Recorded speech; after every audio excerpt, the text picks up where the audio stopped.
Hello everyone, मैं हूं आदिल। आज ये क्लास जो शुरू होने वाली है ये 12th सी की क्लास है, फिजिक्स की। ठीक है, फिजिक्स में जो 8वां यूनिट आपका है एटम एंड न्यूक्लियस, उसमें टोटल 4 चैप्टर हैं। पहला चैप्टर है आपका एटम ओरिजिन ऑफ स्पेक्ट्रा, ठीक है, और दूसरा चैप्टर है आपका स्ट्रक्चर ऑफ न्यूक्लियस, तीसरा है रेडियो एक्टिविटी और चौथा है न्यूक्लियर एनर्जी।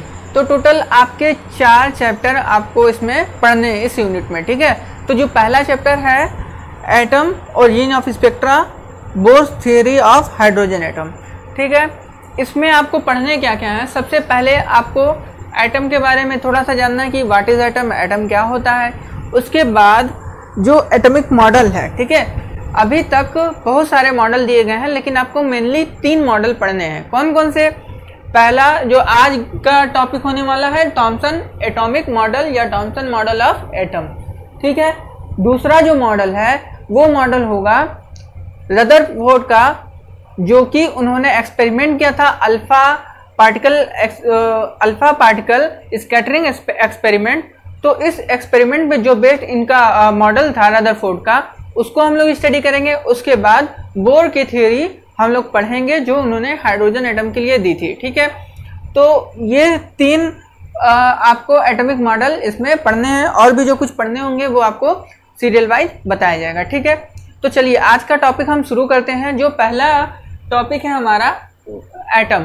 तो आप लोग जानते होंगे हम लोगों ने 9th क्लास 12th क्लास तक, 9 से 12th क्लास तक अभी तक बहुत सारे सब्जेक्ट में, मतलब फिजिक्स और केमिस्ट्री दोनों में ये आता है कि कोई भी एलिमेंट कैसे बनता है, कोई भी पदार्थ कैसे बनता है। ठीक है, तो हम लोग जानते हैं कि जब हम किसी पदार्थ को बहुत छोटे छोटे भागों में तोड़ दें, या इस तरह से कहें कि छोटे छोटे मॉलिक्यूल जो है, हजारों करोड़ों की संख्या में जो मॉलिक्यूल मिलते हैं वो मिलके एलिमेंट को बनाते हैं। तो बहुत सदियों तक इस धारणा को माना गया कि छोटे छोटे मॉलिक्यूल जो है इसको मिलके एक पदार्थ को बनाते हैं, एक तत्व को या एक एलिमेंट को बनाते हैं। ठीक है, फिर लोगों का ये मानना था कि इसको मॉलिक्यूल को और छोटे भागों में तोड़ा नहीं जा सकता है, लेकिन फिर बहुत सारे वैज्ञानिक आए, उन्होंने खोज करी तो उन्होंने बताया कि इसको भी छोटे छोटे भागों में तोड़ा जा सकता है। ठीक है, उसको एटम कहते हैं। जैसे एटम छोटे छोटे और एटम मिलके मॉलिक्यूल बनाते हैं और वो मॉलिक्यूल मिलके एलिमेंट बनाते हैं। फिर से कहेंगे एक बार कि एटम मिलके मॉलिक्यूल बनाते हैं और मॉलिक्यूल मिलके एलिमेंट्स बनाते हैं। ठीक है, तो सबसे पहले जो एटॉमिक मॉडल था कि एटम का स्ट्रक्चर क्या हो सकता है, क्या होता होगा, क्योंकि आँख से तो दिखने से रहा बहुत ही छोटा होता है, काफ़ी छोटा होता है, तो कोई भी एटम आँख से नहीं देखा जा सकता या बड़ी से बड़ी मशीन लगा के भी नहीं देखा जा सकता है। तो इसके लिए उस समय की बात थी, तो उन्होंने अपने अपने मॉडल प्रस्तुत किए।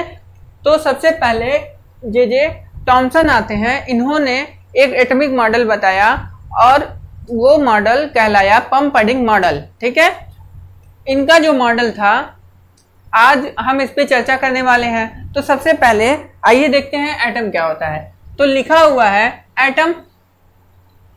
एटम है the smallest unit of an element having all the properties of element is known as atom। ठीक है, क्या कहें, फिर पढ़ेंगे एक बार।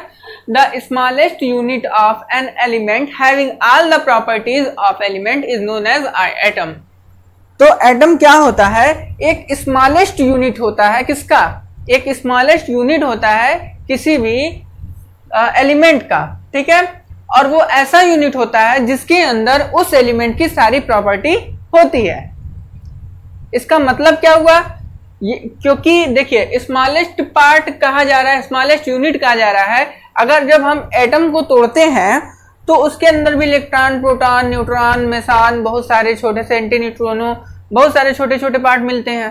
ठीक है, बहुत छोटे छोटे आपको चार्ज मिलते हैं। ये भी इनके अंदर कोई स्पेशल प्रॉपर्टी नहीं होती है। ये सब जब मिलते हैं तो कुछ स्पेशल प्रॉपर्टी देते हैं एक एटम को, और वही एटम मिलके जब मॉलिक्यूल मिलके जब एक एलिमेंट बनाता है तो वो प्रॉपर्टी उस एलिमेंट की होती है। ठीक है, तो क्या कहा फिर से एक बार the smallest unit of an element having all the properties of element is known as atom.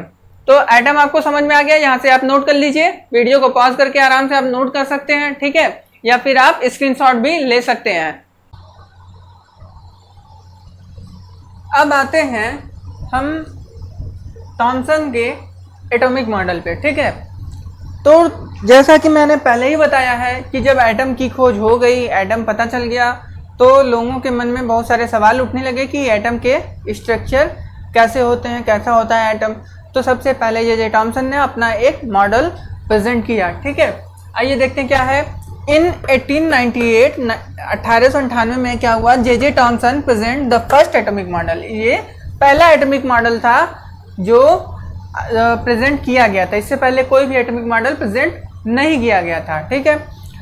According to this model, atom is a positively charged sphere of radius 10⁻⁻10 metre.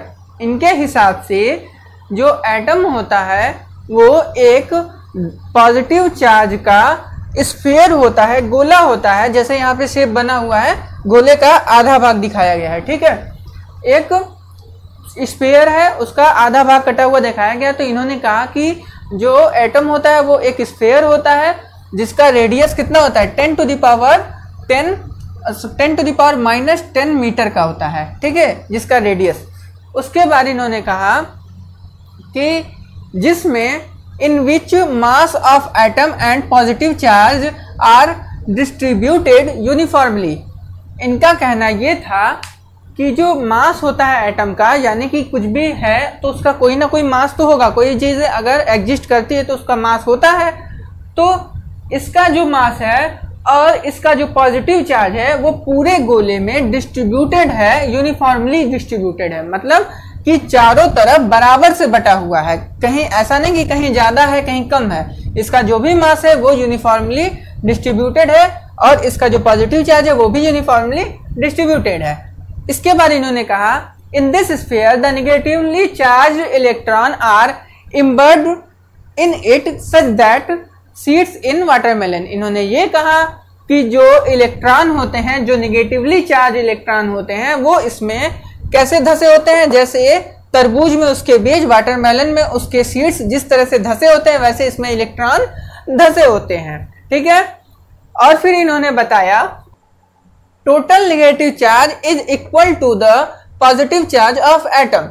इन्होंने ये कहा जो भी इसमें नेगेटिव चार्ज होता है वो positive charge के बराबर होता है, जितना नेगेटिव चार्ज होगा उतना पॉजिटिव चार्ज होगा। मान लीजिए इसमें अगर 25 नेगेटिव चार्ज है तो 25 पॉजिटिव चार्ज भी होगा, और नेगेटिव चार्ज पॉजिटिव चार्ज को निगलेक्ट कर देंगे, यानी कि ये पूरा जो एटम है वो न्यूट्रल होगा, इस पे कोई भी आवेश नहीं होगा, कोई भी चार्ज नहीं होगा। This model was named by plum pudding model, ठीक है। तो इनका जो मॉडल था वो इस तरह का था कि जो आपका एटम होता है वो एक स्फीयर होता है जिसमें पॉजिटिव चार्ज और इसका टोटल मास यूनिफॉर्मली डिस्ट्रीब्यूटेड होता है, और इसमें इलेक्ट्रॉन इस तरह से धसे होते हैं जैसे कि तरबूज में उसके बीज धसे होते हैं। फिगर ये है, आप इसको नोट करके फिगर नीचे बना लेंगे, ठीक है। तो इनका पूरा मॉडल इस तरह का दिया गया था, इसीलिए इसको थॉमसन का वाटरमेलन मॉडल, तरबूज मॉडल भी कहते हैं, ठीक है। तो ये पहला मॉडल इन्होंने प्रेजेंट किया, ठीक है। तो इन्होंने अपने हिसाब से ये बता दिया। अब इनके मॉडल से बहुत सारे एक्सपेरिमेंट जो किए गए वो सक्सेस हुए, बहुत सारी जो डेफिनेशन दी गई वो भी सक्सेस हुई, यानी कि इनका मॉडल था दिया तो गलत था, पूरा मॉडल इस तरह का तो मॉडल दिया था वो सही तो साबित नहीं हुआ, लेकिन कुछ चीजें इसके बाद जो है खोज में बहुत ही यूजफुल हुआ। जैसे कि इन्होंने बताया कि इलेक्ट्रॉन भी इसमें एग्जिस्ट करता है, इसमें पॉजिटिव चार्ज भी एग्जिस्ट करता है, इलेक्ट्रॉन की खोज इन्होंने ही की थी। और इसके बाद एटॉमिक मॉडल, एटम का भी कुछ स्ट्रक्चर हो सकता है, इससे पता लगा। तो इसके बाद समझ लीजिए कि इस खोज में एक नई क्रांति आ गई, ठीक है। इसके बाद इस मॉडल की जो सक्सेस थे क्या थे कि by this model stability of atom, कि एटम किस तरह से स्टेबल होता है। थर्मियोनिक इमिशन, ये एक एक्सपेरिमेंट होता है थर्मियोनिक इमिशन, ठीक है। इसके बाद फोटो इलेक्ट्रिक इफेक्ट, ये आपके सिलेबस में भी है, आपने पढ़ा होगा photo electric effect. And ionisation has been explained, और आयोनाइजेशन भी एक्सप्लेन कर दिया गया। इससे क्या क्या इसके क्या क्या सक्सेस थे? इसके सक्सेस थे कि stability of atom, thermionic emission, photoelectric effect and ionisation explain किया जा सकता था इस मॉडल के हिसाब से, ठीक है। लेकिन जितने सक्सेस थे उससे कहीं ज्यादा इसमें फेल्योर भी था। फेल्योर देखते हैं इनके मॉडल का क्या क्या था। पहला था line spectrum of atom can not be explained using this model. Line spectrum जब आप आगे पढ़ेंगे तो लाइन स्पेक्ट्रम आपका आगे मिलेगा कि लाइन स्पेक्ट्रम क्या होता है। इसको नील्स बोर का जो मॉडल है उसमें इसको अच्छे से डिफाइन किया गया है। तो अभी आप इसको रहने दें, आगे जब हम लोग पढ़ेंगे तो लाइन स्पेक्ट्रम के बारे में जानेंगे। बस यहाँ पे ये जानना है कि लाइन स्पेक्ट्रम जो एटम का होता है उसको इस मॉडल से एक्सप्लेन नहीं किया जा सका। दूसरा है scattering of alpha particle can not be explain by this model.